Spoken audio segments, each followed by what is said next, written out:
La plupart des aéroports sont équipés de cuisines géantes où les repas destinés aux passagers sont préparés pour différentes compagnies aériennes. Et comme ces ô combien délicieux repas doivent être concoctés environ 6 à 10 heures avant chaque vol, les cuisines doivent travailler 24 heures sur 24, 7 jours sur 7. De plus, le menu de ton vol est généralement conçu jusqu'à 1 an en avance. C'est une pratique courante pour la plupart des compagnies aériennes, car chaque ingrédient compte et elles font très attention à ce qu'elles dépensent. Par exemple, American Airlines a réussi à économiser 40 000 $ par an à partir de 1987 en retirant une seule olive dans chacune des salades servies sur ses vols. Si tu as une longue escale entre 2 vols, te rendre à l'hôtel le plus proche pour te reposer n'est peut-être pas toujours l'option la plus économique. Il y a une bien meilleure astuce. Vérifie si l'aéroport ou la compagnie aérienne vante un accès de 24 heures dans son lounge ou son salon VIP. Dans la plupart des cas, tu y trouveras des collations et des boissons gratuites, mais tu pourras aussi utiliser des cabines de douche gratuites et des chambres pour te reposer à un prix très abordable. Il existe un terme pour désigner les 60 premières minutes qui suivent l'enregistrement, l'heure dorée. C'est le moment où les passagers dépensent statistiquement le plus d'argent dans les magasins et les zones duty-free des aéroports. Et installer les sièges les plus confortables dans ces zones situées juste en face des magasins est une astuce pour te pousser à faire du shopping. Quand on est assis sur un siège confortable devant une enseigne ou une belle vitrine, on est vite tenté. Si tu as toujours voulu savoir ce qui arrive à tes bagages pendant que tu es à bord de ton avion, la réponse courte est que le personnel de l'aéroport n'en sait pas plus que toi. Car une fois que tu as quitté leur zone de compétence, ils ne se soucient plus vraiment de ta valise. Désolé. Les bagages sont triés automatiquement. Des machines scannent les codes barres et font le tri en fonction de la destination. Les 3 tâches des préposés aux bagages d'un aéroport sont 1. De faire passer tes sacs de la zone d'enregistrement à la porte d'embarquement. 2. De les faire passer d'une porte à l'autre lorsque tu as une correspondance. Et 3. De faire passer tes sacs de l'avion à la zone de retrait des bagages. Et c'est tout. Donc si ton bagage n'avance pas assez vite, il pourra être en retard pour ta correspondance. Ou à l'inverse, ton sac pourra arriver à ta destination avant toi si tu es coincé au contrôle des passeports. Un autre problème peut survenir si tu oublies de déchirer les vieux autocollants indiquant une destination différente. Dans ce cas, le scanner pourrait envoyer ton bagage dans le mauvais pays. Tu arrives à l'aéroport, impatient de passer quelques semaines loin du travail et de tes problèmes quotidiens. Tu gares ta voiture sur le parking, puis tu découvres que ça va te coûter une petite fortune de laisser ton véhicule sur place pendant tes vacances. Mais pourquoi est-ce si cher ? En fait, le parking d'un aéroport est une entreprise comme une autre. Le terrain sur lequel ces parkings sont construits, la construction du parking lui-même, l'entretien de l'ensemble une fois qu'il est en service, tout cela coûte une belle somme d'argent. Et il faut bien que quelqu'un paie pour cela, bien sûr.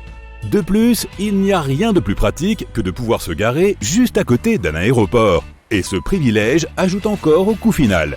Si tu ne souhaites pas dépenser une telle somme pour un peu de confort supplémentaire, mieux vaut prendre un taxi. On prend souvent les traînées de condensation que les avions produisent à haute altitude pour des gaz d'échappement, mais la plupart du temps, il ne s'agit que de vapeur d'eau. Pendant un vol, l'humidité de l'air s'accumule dans les moteurs avant d'être évacuée. L'air chaud et humide qui sort des moteurs se mélange à l'air frais et sec présent dans les hauteurs, ce qui donne ces longues et fines traînées blanches. C'est l'humidité qui détermine la formation de ces traînées de condensation ainsi que leur persistance. S'il fait déjà humide là-haut, alors il y a davantage d'eau et les traînées de condensation sont plus visibles. Et s'il fait froid, les gouttelettes peuvent se transformer en glace et la traînée persiste beaucoup plus longtemps. Si quelqu'un parvenait à ouvrir la porte d'un avion en plein vol, il serait immédiatement aspiré hors de l'appareil par le changement soudain de pression. Cela pourrait également causer de graves dommages à l'avion lui-même. Heureusement, c'est presque impossible. La porte d'un avion de ligne s'ouvre vers l'intérieur et la pression de la cabine la pousse vers l'extérieur. La différence de pression entre l'intérieur et l'extérieur rend impossible l'ouverture de la porte. Il peut sembler étrange que le personnel de bord se soucie de savoir si les volets de tes hublots sont relevés ou baissés. C'est principalement pour que les yeux des passagers puissent s'adapter à la luminosité extérieure. La plupart du temps, c'est simplement pour faire en sorte que les passagers embarquent et débarquent le plus rapidement possible. Mais en cas d'urgence, il est important que les passagers n'aient pas à s'habituer à la lumière avant de pouvoir évacuer l'avion. L'autre raison pour laquelle les volets doivent demeurer ouverts lorsque l'avion est sur le point de décoller ou d'atterrir, c'est que l'équipe au sol doit être en mesure de voir s'il y a un problème à bord. Par exemple, s'il y a un incendie dans la cabine, cette équipe le remarquera immédiatement et agira au plus vite. Si les volets sont abaissés, ils risquent de ne pas voir ce qui se passe et mettront plus de temps à secourir les passagers et l'équipage. Tu as déjà remarqué les chiffres au bout de la piste de décollage ? Ils sont utilisés pour que les pilotes sachent dans quelle direction se trouve leur avion. Par exemple, le chiffre 36 correspond à un cap de 360 degrés ou plein nord. En plus des chiffres, les lettres R et L indiquent si la piste la plus proche est à droite, R, ou à gauche, L. Tous les avions de ligne dans lesquels tu voyages n'ont qu'une seule aile. C'est vrai, les ailes gauche et droite sont en fait les deux parties d'une seule aile. Les premiers avions étaient appelés biplans parce qu'ils avaient deux ailes, une sur le dessus et l'autre au-dessous du fuselage. Elles étaient reliées par des entretoises et des câbles, ce qui formait une sorte de boîte qui permettait à l'engin de ne pas se désagréger dans les airs. Cela était nécessaire à cette époque où les avions volaient à des vitesses plutôt faibles. Mais lorsque les moteurs ont gagné en puissance, la deuxième aile est devenue superflue. L'aile unique sert de support à l'ensemble de la structure. En regardant par le hublot situé près de l'aile de l'avion, tu verras un petit crochet double de couleur jaune. Cela semble étrange car on penserait que ça pourrait nuire à l'aérodynamisme. Mais en fait, il est là pour ta sécurité. En cas d'atterrissage d'urgence, on utilise ces crochets pour fixer les cordes qui permettent aux passagers de sortir de l'avion par les ailes. Si ces dernières sont glissantes, la corde te sera très utile. Tu ne tomberas pas en descendant. Il existe plusieurs courants d'air extrêmement rapides dans les hauteurs de l'atmosphère de notre planète. Leurs trajectoires sont sinueuses, mais leur débit est plus ou moins constant, ce qui permet aux avions de ligne de les utiliser. Lorsqu'un avion s'approche d'un courant de jet, il peut s'adapter à sa direction et voler beaucoup plus vite, propulsé par le flux d'air. De nombreuses compagnies aériennes utilisent ces courants afin de réduire les dépenses en carburant et rendre les voyages en avion encore plus rapides. Les nuages, en particulier les nuages d'orage, peuvent indiquer qu'une zone de turbulence est en vue.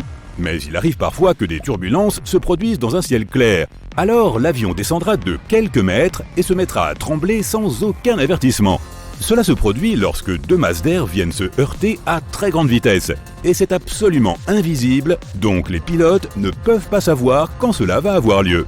Les chances de se retrouver dans une telle zone de turbulence sont plus élevées à basse altitude, au-dessus des chaînes de montagnes et près des courants de jet.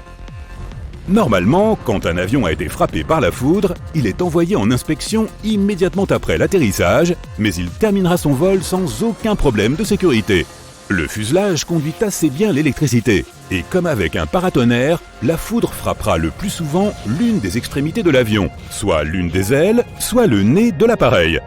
Le courant cherchera ensuite la terre, mais ne la trouvera pas et sortira finalement par la queue. L'électricité glisse sur la surface de l'avion au lieu de pénétrer à l'intérieur. Les personnes à bord sont donc à l'abri de ces effets. Cependant, la foudre étant un phénomène puissant, il se peut que l'extérieur de l'avion soit un peu endommagé.